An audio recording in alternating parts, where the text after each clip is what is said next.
everyone. Hi guys. We are here over at Walter Station for episode 7. This is Jim. He Hey there. is the founder of Walter Station. We're here in the back of their beautiful brewery over off Washington and 41st Street. 41st Street. It's like, how did I get here? I don't remember. We've already started realizing that we brought out way too many beers to taste, so No such thing. we're doing a little beer shot. So, cheers to that. I already did mine. did I'm mine slow. I had to check water. I know. I just ate some of their food.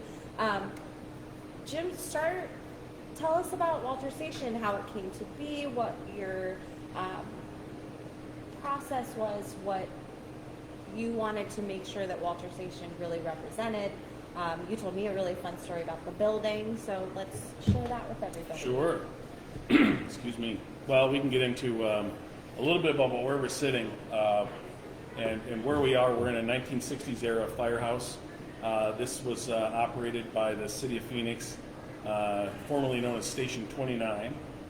So this was Phoenix Fire 29 since 1963. One of the very original types of this prototype building in the valley. But then after this building was made, they used this very set of architectural prints for another 6 here in the valley. So you can find this exact same building in 5 other places in town, which is kind of cool. Some of them are still standing, some of them aren't, which is too sad because they're really cool buildings. And you know, one of the weird part about this is when I was developing this property and designing and engineering it, the architect, the designer, the engineer, even the contractor said, just raise this building, just flatten it out. It's going to be way too difficult to put a brewery in there. Of course, we resisted because we're still sitting in it. But we're super happy that we did because, you know, historic buildings are hard to come by in Phoenix, and so we were fortunate enough to get one. But this all happened out of a sort of a desire for me to build a brewery. I'd spent 30 years or so in sales, and I got tired of that. Sort of what I call living in an aluminum tube in the sky, which nobody should ever have to do. But I did that for way too many years, and I had a lot of fun with it, but I was ready to move on to something else. So I decided that I really wanted to open a brewery. I had been brewing for a few years, which does not qualify me to open a brewery, by the way. But I opened one anyway. I made a lot of mistakes along the way, but ultimately we ended up with this. The sort of the genesis behind it was I was really passionate about beer. I have been for years and years and years, and I tell the story all the time about going into a brew your own brew store, 25 years ago when I was still living in Philadelphia at the time, and being so overwhelmed that I just wasn't ready to take the step. And when I finally did, I just could kick myself for not have done it sooner. Sure. And so it took me so long to do. So when I finally got around to brewing, I loved it immediately. I got a small kit for like $50. I made my first beer. What was it? What was It the was first beer? it was a kit called darn, it was called That's okay. If you can cuss. I think Brian dropped like 3 F-bombs the first time, Perfect. so This is going to be great for me. I think it was called Amber Waves of Grain was the name of the beer. Okay. And it was Very a patriotic. partial malt, partial extract beer that I made. And when I got it into bottles and I drank it, I thought, oh my God, this is so much fun, right? This is a blast. This Sure. is so much fun. I can't believe I just made this beer. I drank the case in like 2 days. How was it? Was good. Oh, it was It's fantastic. good, okay. It turned out, well, of course, they made a kit for it. Yeah. It was gym proof or dummy proof. It was, anybody could have done it. It was great. And within about 3 days, I went out and bought about $1,000 worth of equipment. And the next week, I bought another $1,000 worth of equipment. Oh and I my started God. building a whole Just jumped. thing. I did. I went right into it. I don't do things sort of on a gradual climb. For me, it's ballistic or it's a deep dive, like crash and burn. yeah. So that's sort of was my reasoning for wanting to open a brewery because I really fell in love with it really fast. And so fortunately, I ran into a guy, my partner in this, whose name is Kirk Strawn. Okay. And Kirk and I came up with this idea. He was looking to use this building for something completely different, and then when it fell through, he said, hey, you want to come look at this building? I was going to use it for this, but it didn't work out. Do you think you could put a brewery in here? And I came in here and I fell in love with the building immediately, and that's how Yeah, it's we sort of fantastic. created it. Yeah, that's how it all went together. Yeah, absolutely. I love when breweries take old sort of historical buildings and they still keep the feel and the construct of it in. I mean, I know we took a little tour before this and seeing like the old fire station bells and just Just even the some of brick. the brick everywhere, Yeah. the old paint, you know, of like this is where shelving used to be and the old doors and stuff. It's just really cool because I feel like it gives it a different vibe than just going into this generic sort of restaurant or, you know, bar where Yeah. it's like here's Block wall, excuse yeah, me, block four wall, cold dry wall, walls that sort of and- thing. Yeah, no, it's great. it adds Yeah. a lot of it makes it just feel more historical in even if you Well, yeah, haven't been yeah, around character. for a Totally long time. agree. And again, I think historic buildings in Arizona, well, at least in Phoenix, are kind of hard to come by. I mean, you have to be in certain areas of town where they do exist, but by and large, they're not really readily available. You know, I come from Philadelphia, where every building is a historic. Right. building. Yeah, You know, Washington slept in every corner of that town. You know, where Betsy Ross or something like that. But so every building is a historic building. You come out here and everything's new. So to find something historic is really kind of fun. That's awesome. So I'm glad you like it. Thank you. And you guys opened up in what year? When did Well, we established the business in 17. Okay. We started brewing, excuse me, we started brewing for the first time in late 18, and then we opened the tap room in February of 2019. Perfect. So that's sort of the chronology of it, and here we are a year and a half later, and we're still standing. Yeah, right. Knock on wood. Cheers. I Couple don't- comments. Well, Matt says hi. Sergio says hi. Hi guys. Love it. Matt is a frequent follower. Yes, Okay. And Matt's- he asks a lot of the awesome questions. Yes. It's really fun. And he's got one. I got one here. Your Just Be Nice Amber is one of the best ambers I've ever tasted. The fact that there is a small hint of coffee in it is almost magical. I can't wait to visit one day. Wow, that's fantastic. Well, thank you, Matt. Appreciate Matt that is very Matt much. is he was in earlier this week and he's all about the malts. So this episode's for you, Matt. You know, and not many people pick out the coffee in this beer. So, and not that there's coffee in the beer, but there's coffee Notes, yeah. ness in this beer. Not many people see that. Most people look at it as just sort of an amber. It's for a lot of people, an amber is sort of a gateway beer, right? Yeah. It's sort of that transition from whatever they have been drinking, whatever that might be, into the world of craft, and they look at an amber as something that's sort of a gateway beer. Stepping stone, most people, we call it a gateway beer. No, yeah. It was my welcome into the craft world for sure. Yeah. Killian's. I was just, that's so Killian's. funny. We have Oh the my same God. one. Yeah, really. Yeah. I thought Killian's about in Killian's Newcastle. forever. Yeah. Oh Well, my yeah, gosh, Newcastle, of course. Yeah. Those I are two of my. loved Killian's. Yes. That Yeah. was absolutely my first Do they still one. make that? Yeah, yeah. Yeah, I think so. I believe. I haven't bought it Coors for long. is making it. Now I gotta go get some. Yeah, I know. I actually Just to need go see get what it some. I'm tastes gonna like again, right? Find somewhere that has Right. Coors. Have a nostalgic Or Killian's. beer drinking day or something. Right. Well, let's get into. We're actually doing things a little bit differently this week. We really wanted to highlight your beers. Obviously, we're going to drink the amber. It's something we've carried at the pint that you have here, being one of your very malt forward beers. But we want to really show that malt forward doesn't necessarily mean it's got to be an amber or it's got to be a brown or a darker beer. And Right. just because, I mean, that's something forever that I thought.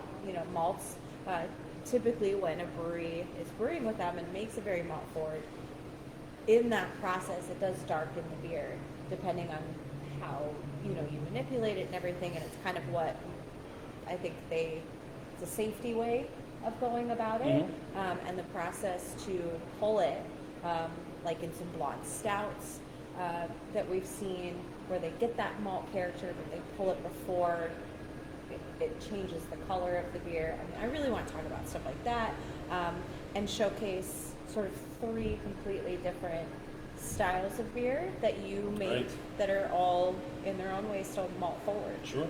So we're going to start lightest first. This is your Baja Blonde. Baja Girl Blonde. Baja Girl Blonde. Tell us about this one. Well, This is probably one of the second beers I ever made. Okay. In fact, it was the second beer I ever made. One of the second. One of the seconds, right? So you made- I don't know there's how to, 2 I seconds? don't even know what that means. Is it 2 It's seconds? like my future ex-wife. What does that mean? It's the shot. This was a garage beer when it first started out. I brewed this beer. Primarily, I was looking for something that I could make that would appeal to.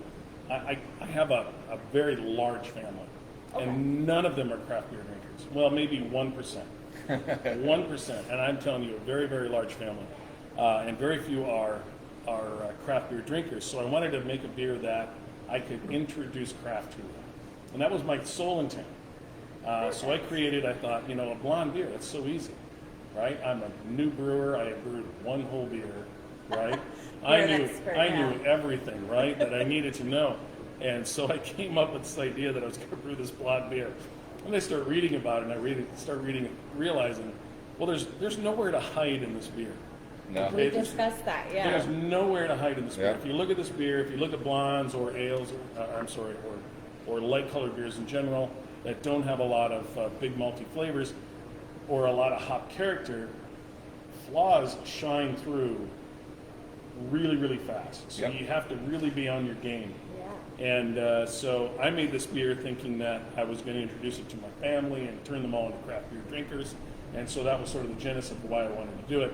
The beer itself, I didn't know how to make a beer yet, so I started designing on a homebrew system called Beersmith, which a lot of people use now and even professionals use now. It's really advanced stuff over the years. And it's become a lot more prolific, and you see it a lot more in breweries. So I started designing a beer on software. I never started in paper and pencil like a lot of old school brewers did. I started immediately in software. So for me, it was a lot simpler, and I sort of gravitate to those sort of things. So again, wanted to make something super simple and easy, but it had a little bit of flavor to it, so that's where I started. I had no idea that every flaw I had was going to shine through in this beer. But it made you better.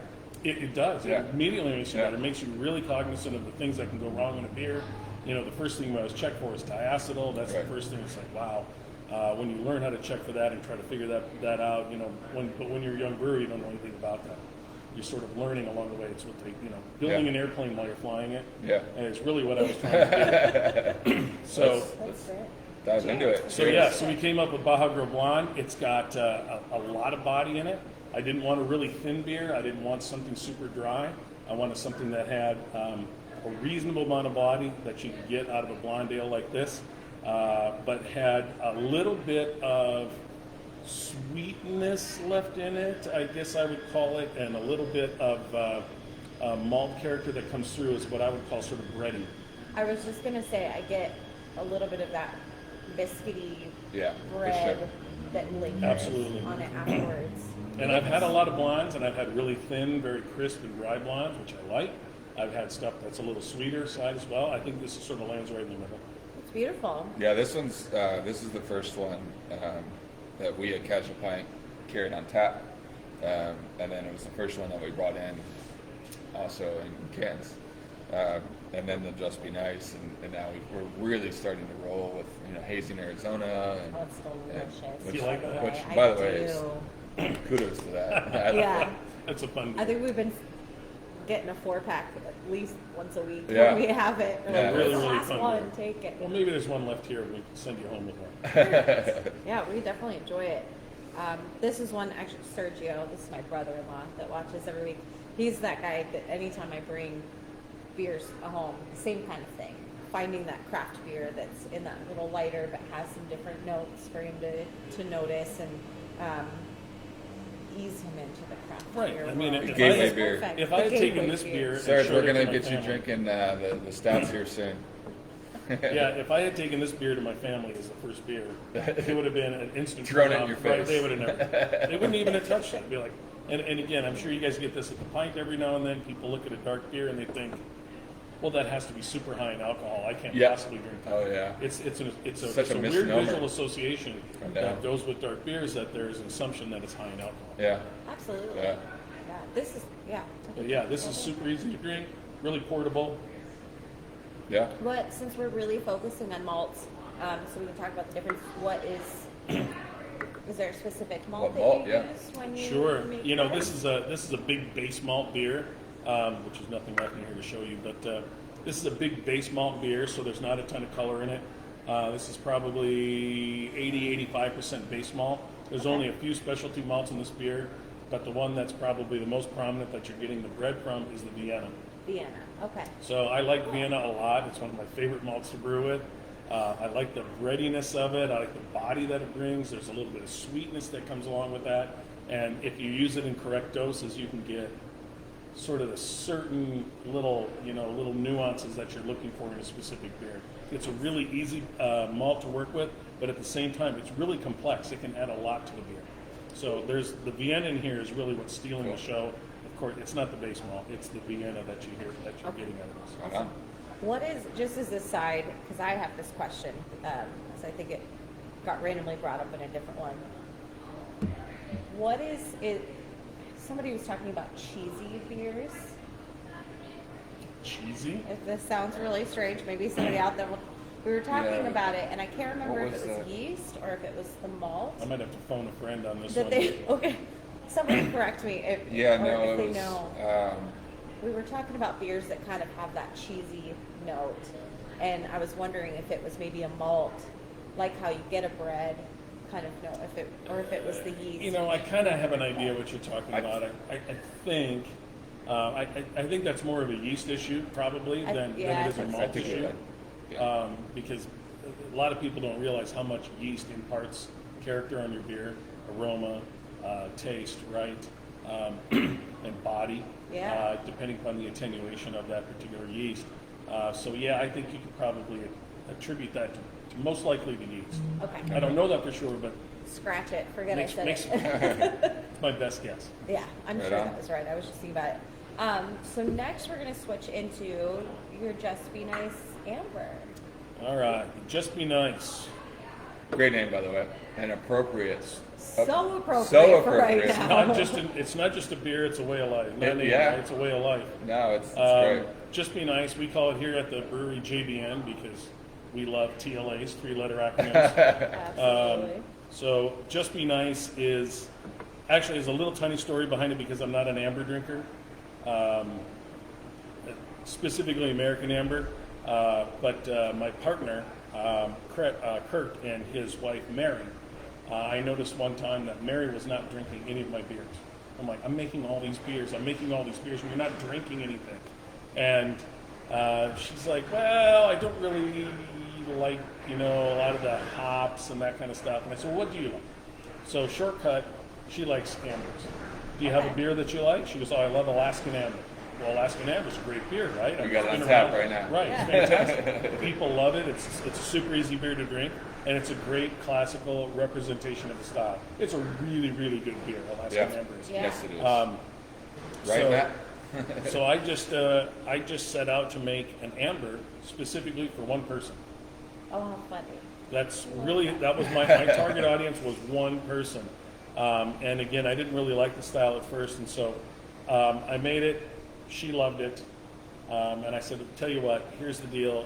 Since you wanted it, and I made it for you, you get to name it."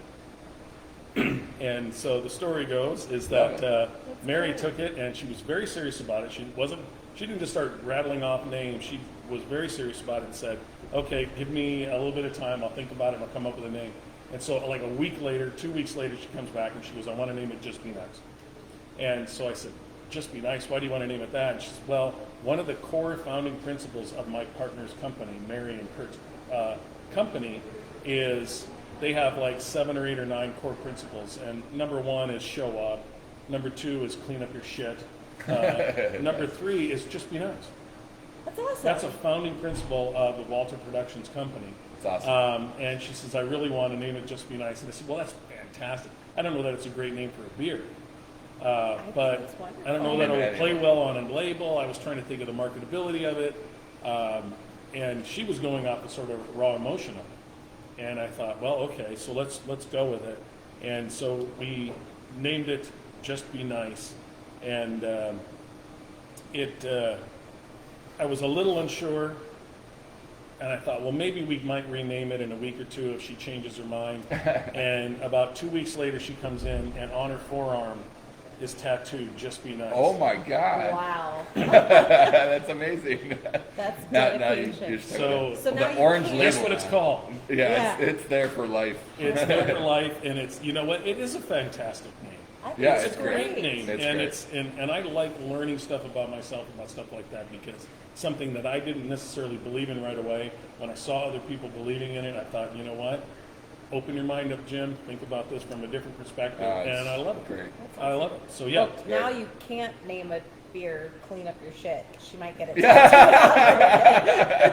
That's got to be a stout. You're like, now I gotta clean up your shit. That's what a stout. great idea. What a great idea. Just be careful if she has more rubes and tattoo. Yeah. I So love it. one of the things she really liked about the amber style of beer was a little bit of roastiness to it. She liked I that sort of absolutely get that, yeah. sweetness Yeah, that for comes sure. with the roastiness, the caramelization that you get out of this type of beer. She really liked that, so I wanted to accentuate that a little bit more than you might find in another amber. So it's not a lot, but it's a little bit. But we use enough roasted malts in here, we use enough caramel malts in here that you get that caramelization, you get that little bit of sweetness, and then on the very back end, as one of your listeners Matt? so I get the coffee. pointedly mentioned, is that you get a little bit of that coffee coming out of those roasted malts. You And do. And it- not many people can pick that out. Yeah. It's Kudos, almost, Matt. Yeah, great job. And for me, that I definitely get the caramel right off the gate. That's like as you're Yep. drinking it, and then that coffee note. It almost, for me, tastes less like actual drinking coffee, but more like you're smelling coffee beans through Oh, interesting. your Yeah. mouth. If that, I try to be descriptive and be. I think that's a great Yeah, description. that's It's my way It really of is. it It's sounding much better like than I'm I really do. smart. But that's, I don't know, to me it's that little bit of difference. I also like Yeah. really jet black coffee, so I've had That nothing would but be espresso for 20 years. So. there we go. Well, I love that you say that you don't even really personally enjoy ambers, but that was the first beer you brewed. Second. Or, Well, it was The later. home No, it was brew kit, right? later on, but Okay. it wasn't necessarily my style of beer. But it's a style that I have now been introduced to by myself, Yeah. right? Which is really weird way of saying it. But if Mary hadn't asked for it, I don't know that I would ever have made it until somebody else had asked for it. But it was Mary. Wow. She was the catalyst. She was the one behind it. You know, it's job, man. it's a good introductory style. First of all, like we mentioned earlier, but here in Arizona, there's not a lot of local breweries doing consistent ambers. There's really not. As a purchaser of beer, always looking for local. Well, we need a red, we need an amber. Where do we go? And there's only a handful that have even that option. Yeah. That's being distributed, let alone in their own brewery. So Yeah. it's unfortunately a dying style, but it's so classic. It's staying alive. There's a few ones out there that are really good, and I really like ours. I really do. beautiful. And again, it's a style that I wasn't necessarily. You know, one of the people that was really a proponent of this beer was Luis. Okay, who's our sales guy right here, Luis Herrera, who everybody knows Luis Herrera. He's hiding in the background over there. Oh, is he? Oh, hanging out listening in. over here. Luis, right back over there, You can come say hi, Louise, if you sneaking, want. sneaking behind. Alright. Luis, as much as I was downplaying this beer at the very beginning, Luis was the guy that was behind me saying, no, this is what we need. People like ambers. This is a very sellable beer. People are really going to enjoy this beer. And I wasn't convinced, and, you know, as often, I'm wrong. Luis is right. I get to say that on camera. You heard that, right? That is recorded. forever on the internet. I will never say it again, but he was right. It's a good beer for us. It's a good seller. People really like it. They come in and ask for it. So it's something we're going to keep brewing. We're not going to stop. Yeah. It's turned into sort of our core beers. Yeah, absolutely. And I think it should stay, absolutely. Yeah, for sure. So Matt's chiming in. This is a little bit ago when we were talking about kind of hoppy. Hoppy reds, ambers are tough for me at times too. I love seeing what the malts, grains, and yeast do to a style. Also, or two, hops are the rock stars of beer lovers. So yeah, not today though. Not today. Well, and, There's a lot of hop heads out there. oh, absolutely. What's up, and Joaquin? I think that's why, it's funny when you talk to people and you start explaining, especially a lot of my friends back home, and I was like, hey, well, I worked for craft beer. They're like, oh, are you into IPAs? And like, they had this whole big thing. Right. Why, yes, I am. Yes, as I stroke my beard, and all my tattoos. But it says something about a beer like this being a lot of different people's first style to go to get into the craft beer industry, and to try it. And I think one of the things, like we were randomly chatting before we started, a question we had brought up was like, well, what's the difference between an Irish red and an American amber? And I Googled it because I was really curious. This ought to be good. And sort of the very basic of it is an American amber, very much focuses on the malts, focuses on the caramelization, the roastiness of it, is an ale through and through the way that it's always brewed, tends to be to have some hop notes and have some bitterness, because us as Americans love our hops and our bitter. And then Irish reds can actually be an ale or a lager, can be brewed from Okay. the start as either Interesting. one, and tend to be less about any kind of hop. None of that should be coming forward. It should just be all about the malt. Well, I think the attractiveness of this being a beginner style beer, in my case, it's malts are sweeter, Sure. and it's the hop. I didn't get into IPAs until relatively recently, probably the last 4, 5, 6 years, something like that. I always like the malts. I love the sweetness, and I think that's more attractive to people going from, a light beer. What's next? Sweetness or bitterness? And bitter is just, it's bitter. People don't like bitter. Well, especially bitter 10 years ago was not bitter today. Yeah, for sure. Yeah, It's for sure. a total different game. Yeah, absolutely. And even in the Just Be Nice, I tell people to look for this at the very back end of this beer, and that is look for a tiny amount of fruitiness. And just a smidge of fruitiness. Oh, man. We'll get you another one. Don't worry about it. We'll get you another one. Look for a little bit of fruitiness on the back end of this beer that comes from the yeast that we're using, and it comes from, which sort of promotes that flavor, and some of the hops that we're using, because we're not just using, a base bittering hop. At the very end, in the last, minute or in the whirlpool, we're using a very small amount, very, very small amount of a couple of different types of hops that provide that little bit of fruitiness that bounces through. It's hard to get out of the caramelization that you're getting and the coffee notes and all that kind of stuff. But it is there. What's the hop you use? Can you tell? Oh, Is that secret? I'm not sure that I would say that. All right. But it's two different hops not blended together, but two different hops used together that I think really give it. There's just and again, you have to look for it. It's not readily available, but you gotta. I feel like I want to say it, that I notice it, but I don't know if it's just because you said it or. Well, it's probably suggestive, of course, but it's, people that drink ambers also are not drinking something that is refreshing. They're looking for something that is a little more fulfilling, right? Sure. They're looking for something that has a little bit more flavor to them. They're ready to take that next step, but they don't want to, take a beer and go, have that bitterness, Right. face after they take a sip of it, right? Yeah. They want something that is a little bit more smooth, a little bit more easy Yeah. to drink. Some people would compare this beer closer to wine than they probably would beer, because they get that out of it, whether or not, because today's beers are often compared to how hoppy you can make them. Yeah. So it's this whole category of hop beers over here, and then there's these malty beers over here.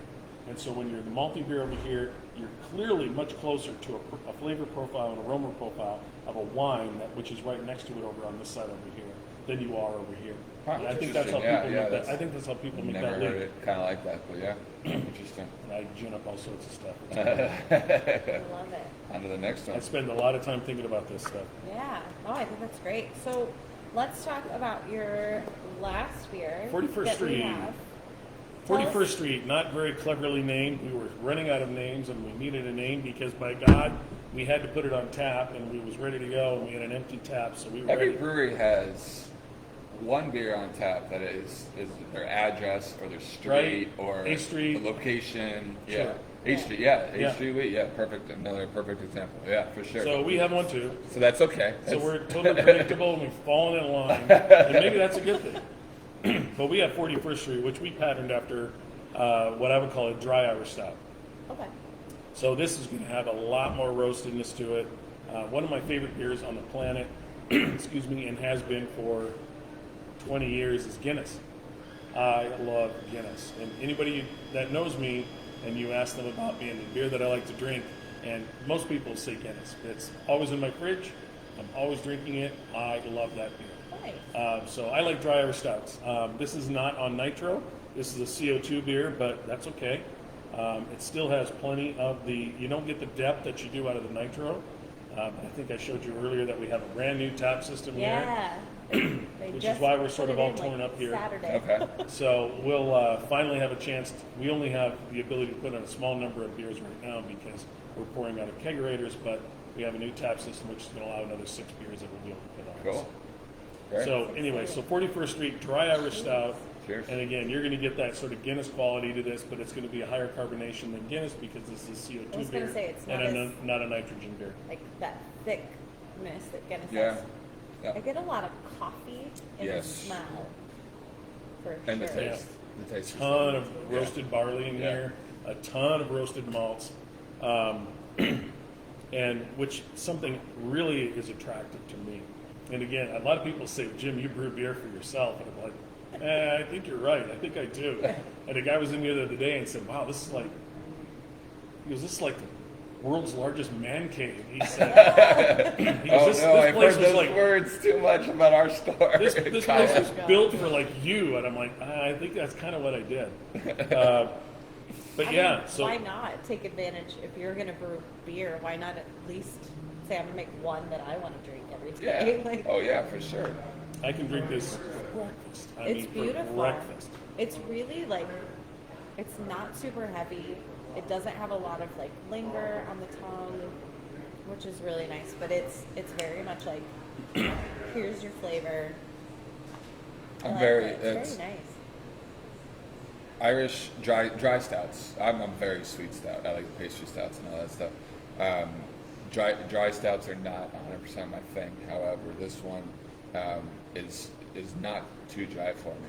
It's definitely it's drier than most of the stouts that Sure, I typically like. sure. But and even though I'm not a coffee drinker, I love coffee beers, and this has a great coffee flavor to it. Yeah. Yeah, cheers to that. Appreciate that. Thank you. That's very nice of you to say. Yeah, and this same beer, and we serve this also on nitro when we have a chance. We'll serve this on nitro, and it really changes it up. I mean, Yeah. it becomes really creamy, really smooth, right? Like a nitro beer should be, Mm-hmm. like a Guinness should be. And I like it. I like the little bit extra roastiness that you might get in a Guinness. I like the little bit extra coffee that you might get out of Guinness. And when you do that on nitro, those flavors, because they're not hidden behind the carbonation, even pop a little bit more because it's just a smoother flavor in your mouth. So will you have the CO2 and the nitrogen at, Oh, yeah. at the same time? Oh, yeah. I love when breweries do that. I love it. Love that. So you I love really tasting them compare. side by side. That's I like great. tasting, CO2 versus nitrogen. Yes. I like tasting vintages like 2016 and 2017, Oh, the yeah. same beer. Oh, yeah. I like to see Yeah. how it evolves Oh, yeah. because, first of all, I don't like My it. favorite. I don't like it when they're the same. I love it when they're different. I love to say, oh wow, I remember being up at in Oregon somewhere, and I had a barrel-aged beer from 2017, and then I went back and I had a 2018, and you compare the two side by side or something like that. I love that because there's always a little bit of a difference. It's the same beer, it's the same brew team, same brewery. They're doing the same things that they normally do, but the wood is different, right? The humidity might have been different. The malt that came in out of the field. might have Yep. been different for that year, and there's all these little nuances, and that's one of the things about beer that are really, really fun. Awesome. So talk to us about when you're talking about something like the malts that you use for the blonde and compared to a dry stout, and to get that, how does that roasting process? What does that look like? What are you doing to the malt prior to putting it Or in the during. beer, or during, or just how do you manipulate the malt differently to get different things from Sure. the same malt?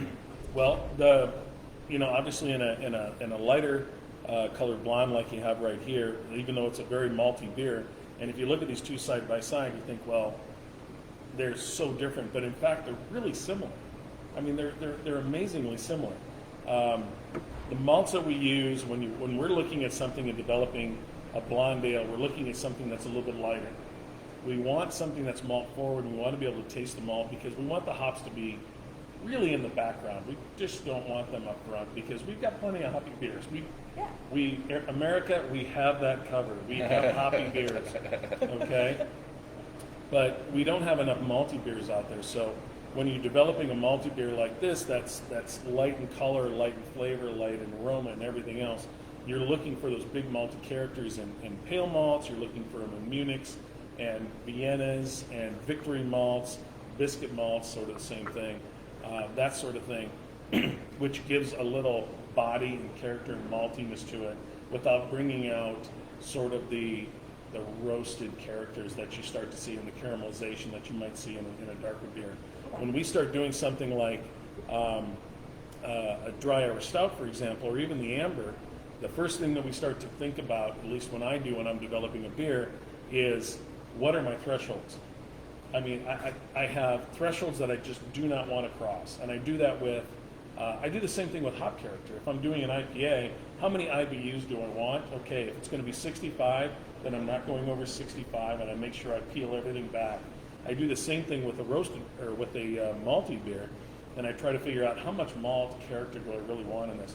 Do I want, the base malts that you get in here, or the bready malts that you might get up a blonde? And I make sort of a mental threshold. I try to figure out exactly what that is. And then when it comes to something a little bit darker, I realize now I get to play a little more. Now you get to add all these malts that you had in the beginning, but now you get to start adding additional specialty malt. And again, more Munich, more roasted barley instead of just, normally what you would get out of it, and crystal malts, crystal 40s and stuff like that.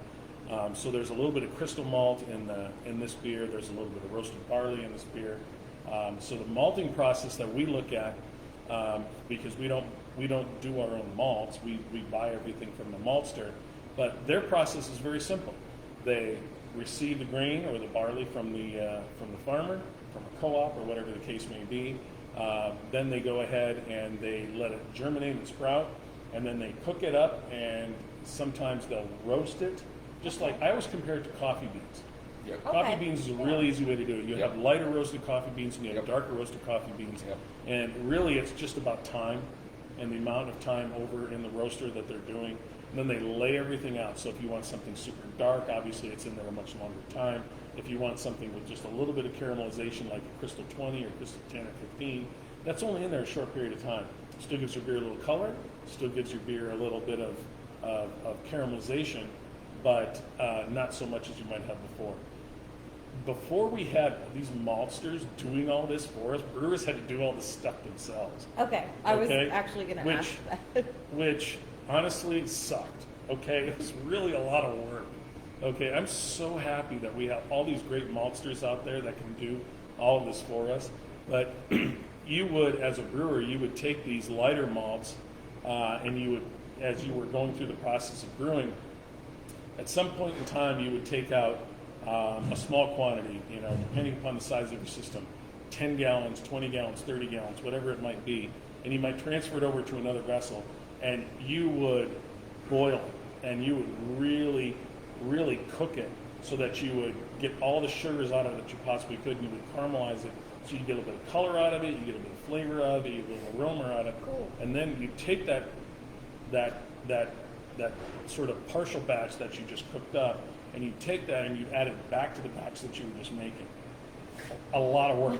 Yeah. a lot of work. Yeah. Okay. I understand why you really appreciate it now. sucked. It really sucked. So you'd have to do all that yourself, and that how and again, trying to get the same thing repeatable, which brewers were always looking for repeatable, right? Yeah, of course. We want to be able to make it repeatable every single time.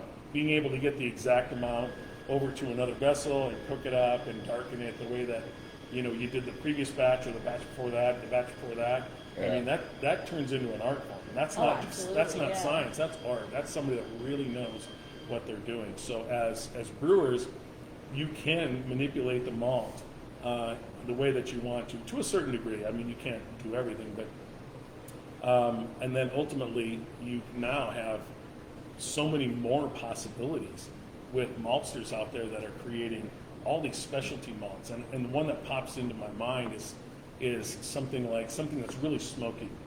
Like, I like scotch. I don't know, do you guys like scotch?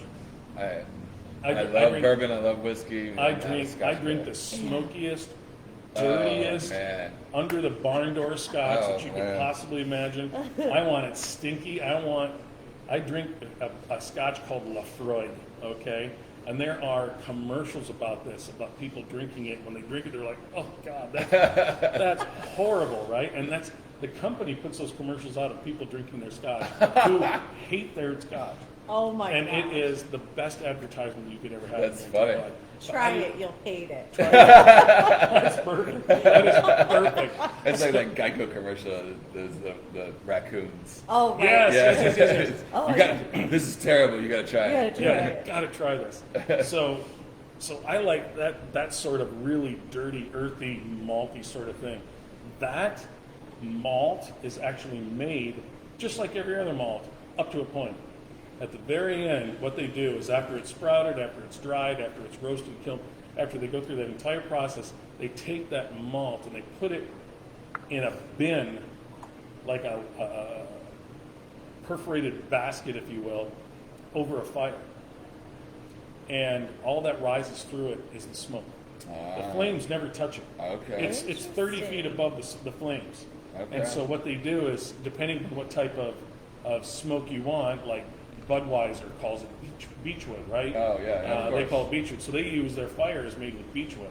But if you go to somebody like Lafroig, who's making this dirty, disgusting, filthy scotch, right, which I love, they actually use the sod, if you will, that they burn.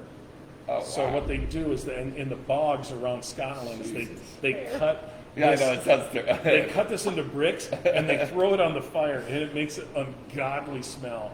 And it is so musty, it is so damp and dank. Oh my It's just That is horrible. a particular person, particular taste. Yeah. And they let that smoke rise through that grain, and then they give it to them. They give it to the brewers or the distillers, and they take that grain and it turns out this big, bold, smoky flavor. So if you go into a homebrew shop these days, you can go into a homebrew shop and you can get all sorts of smoked malts. Yeah. You know, beechwood. You can get all this all the way up to something like you would get with a really dirty Scotch sort of thing. It's really cool. So all those malts, again, we could do it ourselves. We could rely on the maltster, and then we have sort of these extreme malts that we get to use as well. That a lot of people, 100 years ago, they didn't have access to this. Yeah. They had to do it all themselves. But we're spoiled. Yeah. Now It's now amazing, though, now that we it's- have everything. It's come that far. Yeah, it's that fantastic. Now there's enough of it needed and wanting to help out brewers to be able to kind of skip that process and not have to do it themselves. which is And pretty now, cool. what's next? What are they going to Speaking do of- next? Oh, I was like, speaking of Scotch, we're gonna drink a Scotch ale next. Actually, I love that we're idea.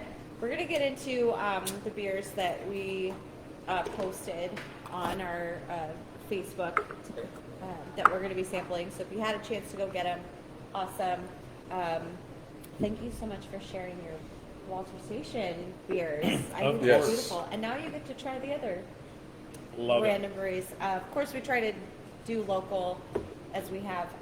Look at this glass. I wish we Lisa, could may zoom I in have on some more? Luis's. Wow. Luis's hand. Oh, I was getting you a fresh glass. So you could- That's fine. Mix it up. What is this hand? Just Oh my god. Are you that's sure you don't want to great. just sit in No, on no, this? I'm good. Please come join I us. get to watch right here online. Oh, perfect.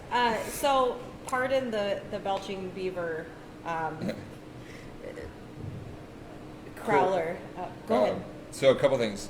Irish beers tend to lean to. Goes back to Irish versus American. Oh, sure. Fact check. Irish beers tend to be lean too malty for me, almost lingering syrupy texture in a way. But I'm always in the market for seeing another brewery's interpretation, which we got there. Scotch. I love Scotch. Little Ron Burgundy reference never hurts anybody. Yes. Sinagua malt! Exclamation point! Clapping for hands. Yes. Sinagua malt. Do you guys know about Sinagua? I don't. I do. Yes. Okay. Go ahead. No. I don't. So, No, you much better than me. Well, unfortunately, we don't use them because we will as soon as we can, but we don't yet. Sinagua malts come from the Verde River Valley, and there was a big stretch, an area that was planting a variety of crops that were high water use, okay. corn or etc. And so it wasn't very sustainable, especially in today's world when sustainable usually is the second word we say about whatever it is we're describing, right? It's always in the forefront of the conversation. So this malting company, Sinagua Malt, came up with the idea of replacing those crops in the Verde River Valley with something that was more sustainable, a lot lower water use. And so malts, here we are, barley, they are growing in that valley, and they are producing enough to supply a lot of breweries here in Arizona. I don't know that they're shipping outside. I don't know that they need to outside of Arizona, but a lot of breweries here in Arizona are actually now buying malts grown and malted here in Arizona, That's awesome. which is fantastic. Yeah, It's for something sure. we didn't have probably 10 years ago, and it's a good story. It's a sustainable story. It makes a lot of sense for people that are here in Arizona to be using Sinagua malts when they have the ability to, because we're a very small system. If you're looking at the system back here, it's very, very small. So we don't buy in enough quantity that makes sense for us to use a company like Sinagua because they don't mill, and we need milling, and we need a few things that they just don't do yet through no fault of their own. They're a fantastic company. It's just that we're not set up yet to use a company like them. When we can, we will. Okay, we will. We love that story. But for now, we can't use them, so I can just talk about them instead. Yeah. I've heard a lot about Sinagua malts from brewers around the state. Everybody likes using them, and the fact that it's here in Arizona and now it's a much more sustainable crop than what was being planted on the valley before makes a whole lot more sense, and it's better for everybody. Absolutely. I love it. I don't know why it just made me think of this, but you talking about, corn being a high water content. I think it's hysterical that every apocalyptic movie always has corn as being like the thing that they grow. It's, I Okay. didn't know that. Of course, I don't watch apocalyptic I don't movies. know. It made me think of Like that. what? A lot of like Give me an example. Oh God, I can't even think of one now. Or like when the Mars movie with what's his name, when they go and he makes his Matt own. Damon. Matt Damon. I mean, he grows corn. It's like the first thing. Like, how? But you're on Mars, and you're not even sure if there's water there. I don't know. It's a tangent, but I just made me think of that. All right, I'm back to why the is it- health and Scotch Anyway, ale. sorry. I'll think of the movie afterwards, I'm sure. So this is not Belching Beaver. It's Helton, one of our other favorite local breweries. This is their Scotch. One of my favorite local breweries. Yes, this is one of this is their Scotch ale. It's actually the first beer I ever had from them when I first moved here. Super loved it. It's Golden Promise malt is what they use. We should get a lot of like really smooth characteristics to it. Low hop levels, very caramel forward. This beer, every single time I walk into Houghton, I have at least have one of these. It's guaranteed 100% that I have this. This is Fantastic. my go-to malty beer in Arizona for me. This is Cool, that's delightful. I love this beer. Delightful. We've So you get What's that. the ABV in this? Uh, Five. 5.7, I want to say. I just got it. Or it's got characteristics of something a little bigger and bolder. It's actually 7. 7%. Yeah, there you go. 7. 7%, 30 IBU. I feel somewhat vindicated with that statement on the 7. Good. There you go. I definitely. I What's love this interesting with like something like a Scotch ale versus an amber, even though you can kind of color-wise are really similar, and even mouthfeel for me, it's so much more peaty, and you get that resemblance of a Scotch, and I get a little bit of that smokiness. It's kind of the lingers caramel, for me. the caramel flavor, and it's just so present, prevalent. It's awesome. front of stage. Yeah. It really is. It's front of stage. I That's- love that. I totally get less.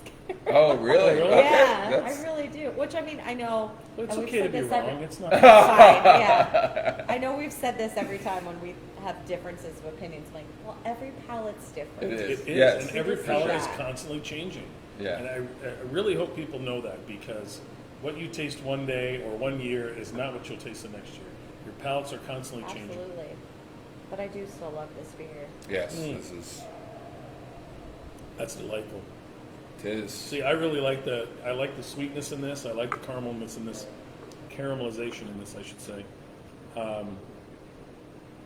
It's really balanced. It's not. There's nothing. Even though the caramelization is sort of for me front of stage, it's not overpowering. It's really sort of balanced with everything else that's going on in here. There's plenty of malt backbone in this beer that's not caramel. Absolutely. Yeah.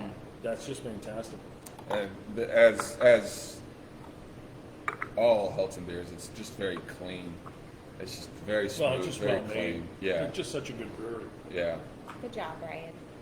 We love you. All Even right. when you're not on it, we talk about it. Yeah, right. We can't help it. We definitely always try to, make sure we pick as much local beer as we can every time. And we appreciate that. Yes. Now you know. There's a lot of brewers out there that in Arizona Sorry, I that shorted have, you. Shorted you. a lot of Arizona breweries have really earned their way into shelves. And, Yeah. and 10 years ago that Yes. wasn't the case. 5 years ago that wasn't the case. But nowadays it seems like it's not, people aren't putting Arizona beers on the shelf just because they're Arizona. Now they're putting beers on the shelf They're because improving. They're improving. They're Yeah. really, really great beers. Yeah. Great beers. It's still a growing market. Still a lot of to room be to sure. grow, and which is exciting because there's some good new stuff, and there's and the stuff that has been established is fantastic. So we're not to San Diego, we're not to Seattle yet by any means, but Well, we're getting there. we'll get there. We'll get there. Sometimes Gotta it's more start about somewhere. quality than quantity. What is this called? So this Yes. is 1912, one of our other favorites. This out one of here? Yes. Tucson, yeah. Correct. It's called Weapons Check. As we Love talked it. about before, 1912 super big into their military background. This really is to feature Alan's a former Marine. former Marine, absolutely. So hence the name. Also an homage to his Irish background. I know you know a little bit more about this beer. Yeah. So this, what's really cool about this is an Irish red. So this is going to be definitely, you can tell the difference between your amber and this Irish red, I believe. We're about to find As out. we sample it, Well, the smell right off the bat is different. yeah. So it's It's not a lot of aroma to it. I get It doesn't give itself away. I would say that about beer. It doesn't. Some beers, it's like totally gives away what you're about to experience. Yeah. This I is know very subtle. I know this is probably not in the book. I get like a cherry flavor to it. I don't know that anybody else does, which I really enjoy. They make several versions of this. They make a hopped up version or alcohol boosted version. Weapons ready. It's Okay. Great name. eight or Oh my nine, God, eight or that's a good nine name. percent. Well done. What a great name. And so it's kind of just a bigger, bolder version of this too. 1912. Well, we've now had several of their beers on the show. They've had good representations, I think, of everything we Yeah, wanted to they talk just about. so yeah, far. it's great because they really do a lot of well-rounded stuff. I mean, everything. Their sours, if you ask me, I think their sours possibly the best in Arizona, consistently. I mean, Well, that's obviously, high praise coming from somebody that Helton does good, really runs good and stuff. operates your Yeah, and it just their sours are. I don't like sours, and I like almost every single 1912 sour that he puts out, which is crazy. Everything from Luis, road trip. yeah, go. I was Road just down trip. there. I was just down there in Tucson. It's a great little location. It's a small location. Alan's a great dude, though. He's a great guy. 1912 is quickly moving on my list for sure. Well, coming from someone who is a sour enthusiast and is into all things sour, they appeal to me as well, which I think is really cool to say about a brewery that you can have a beer and it's not just sort of meant for one person or one type of person likes it. It's fabulous. Go ahead. Go ahead. No, You go have ahead. something. Go ahead. I'm really curious about something on this because, thinking about like Irish Reds and stuff, like being Killian's, ironically being one of the Yeah, same. that's hilarious. That's awesome. We were meant to work I together forgot because of about that. that beer.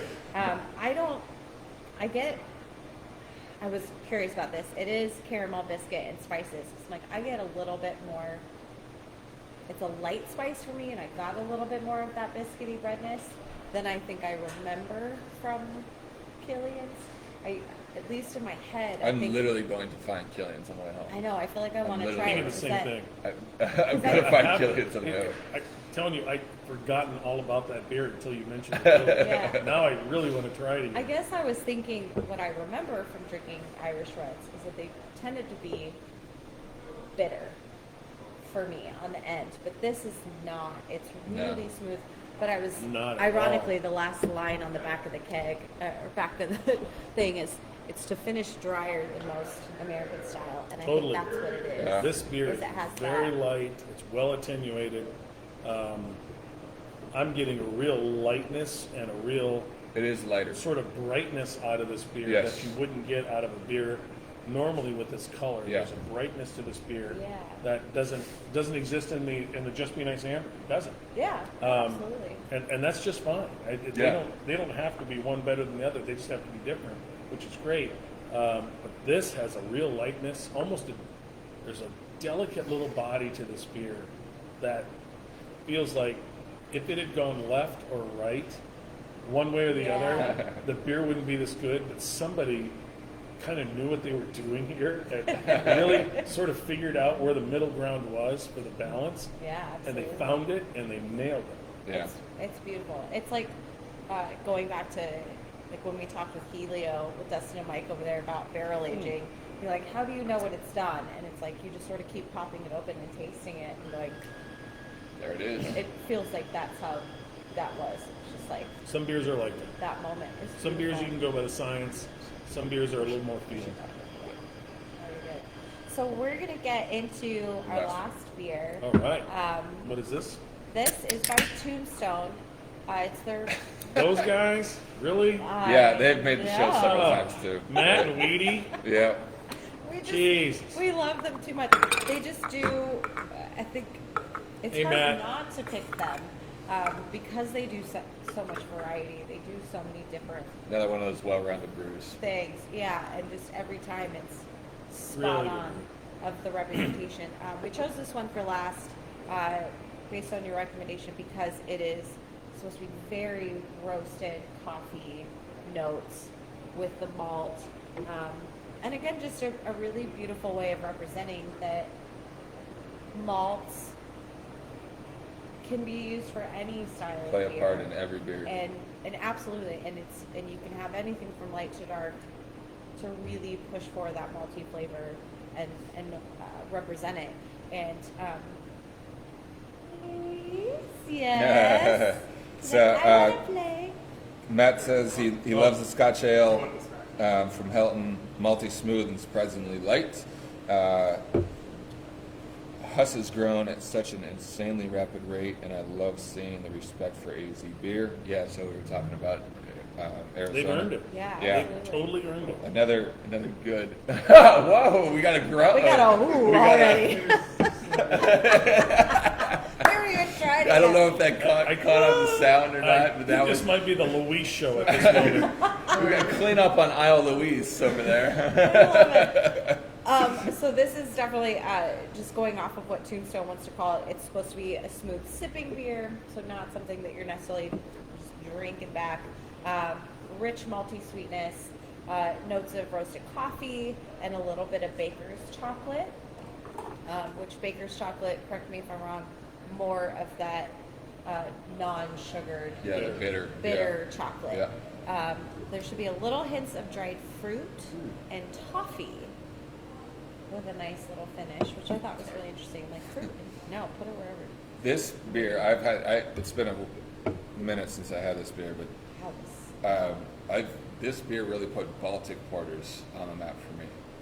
I really kind of didn't know what a Baltic porter was versus a normal porter versus anything else. But because of this beer, if I see Baltic porter, I will immediately consume it. Right. And You this know, one's sometimes you delicious. find those classic examples of the styles that really introduce you to something that you've not used to before, and it opens you up to something. You mentioned, there was like 7 or 8 descriptor words that you I just know. I'm mentioned. Yeah. sorry. I'm Yeah. reading the can. And here's the saying. interesting thing These are about basically this. Wheaties words. I'm pretty sure I tasted all of those on the first sip. This beer is Yeah. complex. This is a It's- very, very complex beer. So interesting. I get a lot of that fruit, and it's funny that it doesn't just say hints of fruit. It's dried fruit. I totally get a lot of that. Absolutely. A little bit of the toffiness at the end, maybe not so much for me, but it's so interesting. I think I get mostly fruit for me personally. So, Jim, can you answer this question? What makes it a Baltic porter versus anything else? Do you- I don't know. Okay, all right. No, that's I've never made one. I've had maybe a couple in my life, okay. and I'm not even sure I remember what they are. So I don't know the style that well. So Yeah, it's. I'll rely on you to tell me. I don't know. I Maybe just know I Matt love Weedy it. will call I in. know I love it. Yeah. I know I just love. Like I know I said, Weedy watches. I would imagine, and this is just based on other beer talks that we've had and doing research, I would imagine what makes it a Baltic porter is the water and where it comes from. Considering Almost that, always the water. because that seems to be the Sure. big difference. The water do you almost think? always has something to do with it. what? They're not importing the water though. They're not changing the water. No, it's But the they water could in change that the region. salt. Oh. It's like Dortmund water or Oh, I something see like what that. you- okay. Those specific types of water profiles are good for specific types of Okay. beers. You Thank get you. into really Okay. dark beers. You get into. I'm an idiot. You get into No. higher. No, you get into higher alkalinity. You get into higher mineral hardness, that sort of thing. When you get into lighter beers or lighter malted beers, your alkalinity should drop a bit, and you don't want to see as much hardness as you would normally see in such a dark beer.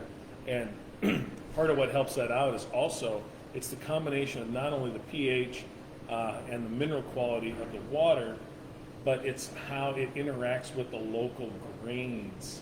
Okay. Because if you're using specifically darker kilned malts, which have a higher acidic level, right, that interacts much better with a certain pH of that beer. So wherever you go around the world, if you're looking at dry Irish stouts or Baltic porters, you're looking at how the water interacts with the local malts.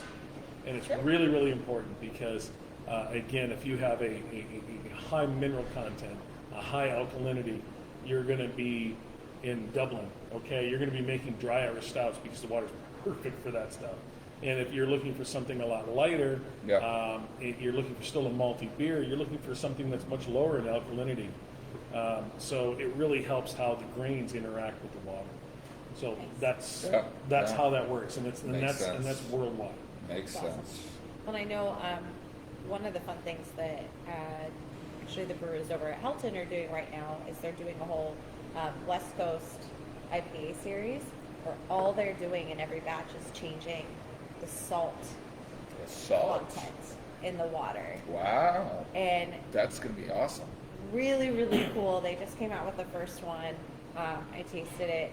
It's very similar to the Clear Intentions, that West Coast that they just came out with, but there's a lot more citrusy notes Wow. in it. And all he did was take that recipe and just That's change so the cool. salt content. And he's like, every time we're just going to do it in these small batches. And Oh, that's cool. I'm That's like, great. oh, I can't wait. That's going to be great. It's so neat. So I That's think a really fun exercise. Yeah, it is. I think one of the most beautiful things that we've seen and been able to like share with people and understand in all of this is that there's with so many different styles of beer, with types, with tastes and different flavor profiles and everything that you get out of it, it all really comes down to the same like 4 basic things. The style, type of water that you're getting, that type of, hop or wheat, barley, it's And the the yeast. yeast. The yeast. It's just that simple. That you start Yeah. with this and it then becomes this epic thing. And I love being able to share that with people because I know personally, like I've gone on a bunch of brewery tours and they all tell you the same thing. It's the very first thing. They're like, all we use is this 4 stuff. And then you end up with 80 million That is so different, right? He's funny. laughing at me. That is so funny. 80 million different things. But it's nice to sort of remind people of that, of like how cool it is that, it's not an easy thing to brew beer, and it's not, No, it's not. I can something attest that to that. everybody can do. And so many of you guys are chemists and mathematicians and artists, and it takes such just a really cool mind to take these 4 basic essential things and turn it into masterpieces that are beer. And Yeah, it's really fun. It seems like a limited canvas, right? A painter has a million different colors to choose from, Right. right? But a brewer has what, 4 things? Well, they do and they don't, right? Yeah, It's different not stuff, really yeah. just 4 things. Right. If you look at malt, yeast, water and hops, okay, yeah, it's 4 things and it's very basic level, but water profiles can change drastically. Yeah. Yeah. And hop profiles, as we all know, are Yeah. drastically different Worlds. from one to the next. And malt profiles are the same thing. So Yeah. all those things, even though there's 4 ingredients, there's 1,000 variations of each ingredient, so it becomes much more Yeah. complex, Yeah. really, really fast. Absolutely. I love that. And I appreciate you sharing your beers with us so that we get to see. Yes. more I will about trade my Walt beers Station for and- these. I love it. You guys keep bringing this out. I'll serve you my beers. You guys can keep bringing me stuff from your place. I love it. This is Absolutely. With Thank you our so pleasure. much Thank for you. joining us. Of course. Appreciate it. Farewell to Jim. We Thanks will for see you having guys next week. Thanks, And, guys. where are we going next week? We're going to 12 West. 12 Ooh, West. 12 West. Get ready. Road trip. Road trip. If you want to come along. We got roadies. We got roadies now. We'll just make bigger and bigger groups every time. Show up at a bus. Pretty soon Done. there'll be like knife fight. I remember that TV show where they have these cooks fighting. Oh, You yes, ever see yes, that? It's yeah, called yeah. Knife Fight. And it started out with like 7 people in the room, and pretty soon there was like 100. Oh, Yeah. And everybody's like screaming and hollering, and these chefs Yeah. are trying to figure something out. It's fabulous. This is what this could be. I love it. The next knife fight. To knife fights. Cheers, y'all. Cheers, guys. Cheers.